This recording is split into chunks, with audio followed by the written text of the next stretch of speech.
Olá, amados e queridos meninos do segundo ano. Hoje, para nossa aula de Geohistória, nós vamos continuar aquele combinado que a gente tinha feito. Uma semana a gente estuda Geografia, na outra semana a gente estuda História, tá? Para ficar mais fácil da gente organizar. Então, nessa semana que a gente está voltando de férias, né? Renovado, porque deu para a gente descansar, né? Deu para a gente, né? Desconectar a cabeça um pouco de tantas atividades que nós tivemos, não foi? Eu espero que você esteja descansado, porque a gente tem que aproveitar e ter a sabedoria de viver cada coisa no seu tempo. Então, nós estivemos de férias, eu espero que você tenha realmente aproveitado, porque agora a gente está recomeçando, né? Então tem que recomeçar animado, com desejo de fazer as coisas, porque também a gente precisa lembrar que vocês são privilegiados de estarem estudando, mesmo que seja à distância, porque eu acho que a grande maioria das crianças brasileiras estão sem fazer nada, estão sem estudar. Isso é muito triste, né? Então vocês são privilegiados. Então, vamos estudar? A nossa matéria agora em geografia vai ser uma matéria muito gostosa de ver, porque é algo que nós amamos. Nós vamos falar agora no capítulo 3 sobre família, sobre convivência, né? Para começar a falar desse assunto, eu preciso dizer que o ser humano, ele está sempre convivendo, ele está sempre em convivência. E nós convivemos com todo tipo de pessoa, e existem pessoas que sim, gostam muito de relacionar, gostam de ser populares, então tem muitos amigos. Tem outras pessoas que são mais reservadas, que o grupo de pessoas com quem ela convive é pequeno, é menor, porque ela não gosta de tanta gente assim junta, ela é mais reservada, escolhe mais as pessoas com quem ela vai relacionar. Mas independente do tipo de pessoa que você é, tipo de criança que você é, popular, animada ou mais reservada, ao longo da sua vida você vai conviver com vários grupos sociais. Professora, o que é grupo social? São os grupos de pessoas com quem você vai conviver, seja na sua casa, né? Em casa nós temos o primeiro grupo social, que é a família, que a gente começa a conviver, né? Você nasce, você já está inserido num grupo social que é a sua família. Ele é o primeiro. Esse grupo vai se estender, porque quando você vai para a escola, já é um outro grupo social, né? Os colegas, os professores, os funcionários da escola, você está relacionando com outro grupo. E se a sua família tem alguma crença, acredita em alguma coisa, tem uma religião, provavelmente você vai ter outro grupo social, né? Eu, por exemplo, sou cristã, então eu frequento a minha igreja, eu tenho os irmãos da igreja e convivo com eles também. É um outro grupo social. Talvez você também tenha essa experiência, outro tipo de experiência, né? Porque cada família tem a sua crença. Bom, se você faz algum esporte também, né, o seu grupinho ali, ou da natação, ou do balé, ou do jiu-jitsu, é outro grupo social. Agora é interessante a gente lembrar e ter sempre isso na cabecinha e no coração, que tem alguns valores que em cada grupo social que você frequenta, você precisa ter, que é o respeito, né? O respeito é algo muito importante em todos os grupos sociais que você fizer parte, tá? O respeito é muito importante. E o respeito é um valor que a gente aprende em casa, primeiro, na família, não é isso? A nossa família nos ensina muitas coisas. Então, é sobre esse grupo social que eu vou falar hoje para a gente começar esse assunto, sobre a nossa família. Mas afinal de contas, o que é família? Será que só existe um tipo de família? Será que as famílias sempre foram do jeito que existe hoje? Nós vamos estudar sobre isso. Bom, a família natural, ela é composta lá desde a criação, né, por um homem, uma mulher que se unem, né, em matrimônio, no casamento, e aí tem filhos. Esses filhos são resultado do amor desse casal. Essa é a família natural. E a Bíblia fala uma coisa muito interessante. A Bíblia fala que Deus faz a pessoa solitária viver em família. Então, a família é um projeto que nasceu do coração de Deus. Mas então, eu quero representar aqui com alguns desenhos a família natural. Então, o papai, a mamãe, e dessa união geralmente vem os filhinhos, né? Os filhinhos aqui. Então, essa família está junta. Mas existem famílias também que o papai e a mamãe, aliás, o casal, né? A mulher se casa com o homem, e aí por algum motivo eles não conseguem ter filhos naturais. Essa mamãe não consegue engravidar desse papai. E aí, como é que faz? Muitas vezes esse casal está tão desejoso de ter um filho, como é que vai fazer? Aí nesse caso, nós vamos ter a família substituta. Esse casal aqui vai procurar por uma criança que os pais biológicos, né, os pais que tiveram esse bebê, por algum motivo não quiseram cuidar dela ou não puderam, né? Então esse casal vai procurar uma criança, que pode ser um bebê, pode ser uma criança maior também, né? Essa criança aqui provavelmente vai estar em algum orfanato. E aí, esse casal que está cheio de amor para dar para uma criança, mas não conseguiu gerar esse bebê, vai lá no orfanato e vai fazer uma adoção. Então, essa criança aqui que teve um pai e uma mãe biológico, que nasceu desses pais, mas esses pais não cuidaram dela, então essa criança vai morar com essa família que é a substituta.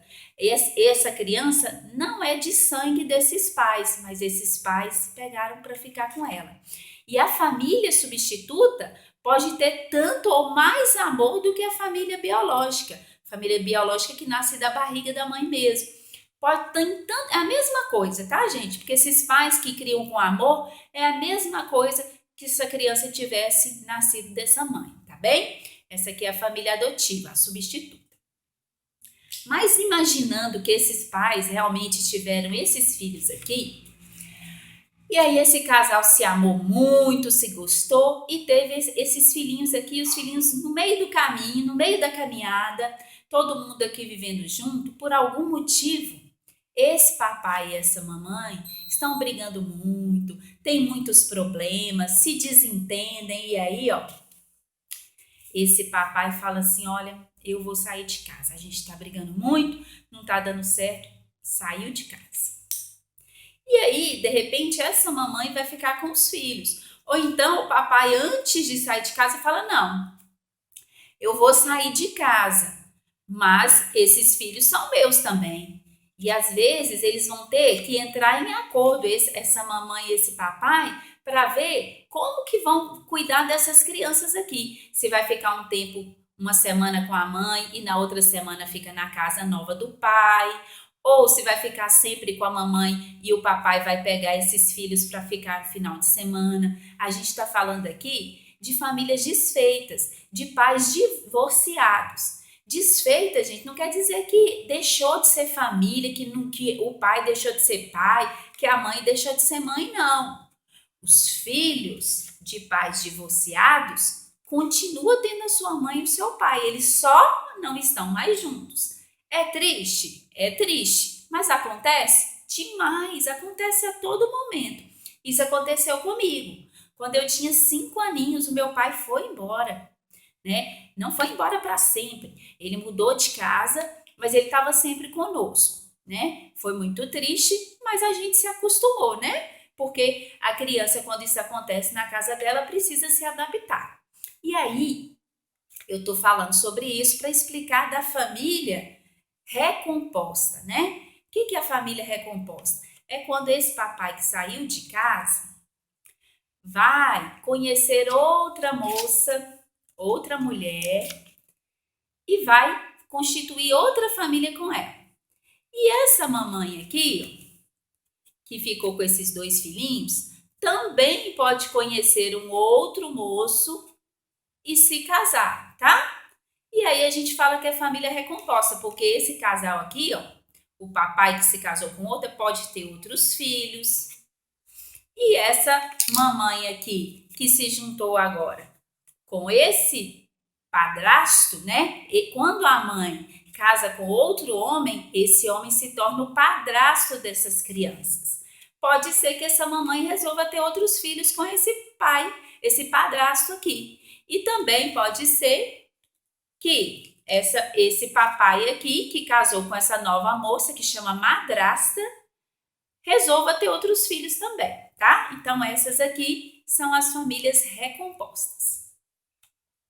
E também existem a família extensa. O que é a família extensa? É quando a gente está considerando, né? Junto com os nossos pais, os irmãos, considera o vovô e a vovó também, considera os titios.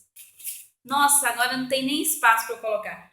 Considera os priminhos, né? Olha um monte de gente. Quando a gente coloca junto vovô, vovó, tios e primos, a gente está falando da família extensa, com todos os nossos parentes, ok? Então, a gente começou o assunto sobre família. E para finalizar, eu quero que você pense um pouquinho sobre como é a sua família, né? Que tipo de família que você tem? Existem famílias que têm muito dinheiro, que são ricas. Existem famílias que passam muita necessidade, porque o papai e a mamãe ganham pouco e às vezes até faltam as coisas em casa. Isso acontece, é a realidade. Existem famílias pequenas, famílias que a mãe cuida sozinha do filho ou que o pai cuida só do filho, porque às vezes a mãe já morreu. Existem situações muito tristes também, mas que Deus pode transformar. Por exemplo, imagine uma criança que perdeu tanto o pai quanto a mãe. Vamos imaginar no acidente. Olha que coisa triste, né? E aí essa criança precisa ser cuidada por alguém. Aí de repente o vovô e a vovó vão cuidar dessa criança. Então aquele avô e aquela avó, na verdade, vão se tornar os pais dela, porque os pais morreram. Acontece, professora? Que triste. Acontece, né, gente? Graças a Deus, quando tem o vovô e a vovó para cuidar. E existem, assim, muitas situações diferentes. Existem até aquelas situações que aquela pessoa não sabe nem quem é o pai, quem é a mãe. Cresceu assim, ó, sendo cuidada por vizinhos. Professor, existe isso? Existe. Existe gente que abandona a criança. E aí os vizinhos vão cuidando daquela criança ali. Então a família dela se tornam pessoas que seriam até pessoas estranhas, mas resolveram cuidar dela. Então, pessoal, resumindo, família é quem está perto da gente, quem cuida da gente, quem ensina os valores para a gente, tá bem? Então pense aí na sua família, na família que Deus te deu.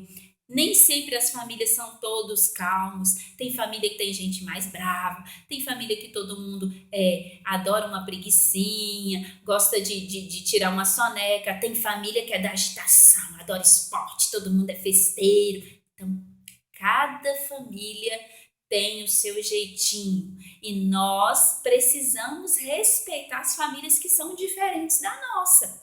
Então, não é porque você conheceu um coleguinha que a família dele não tem o pai, a mãe e os irmãos, só porque é diferente da sua que você vai desrespeitar. Porque famílias são diferentes e todas merecem ser respeitadas, tá bem?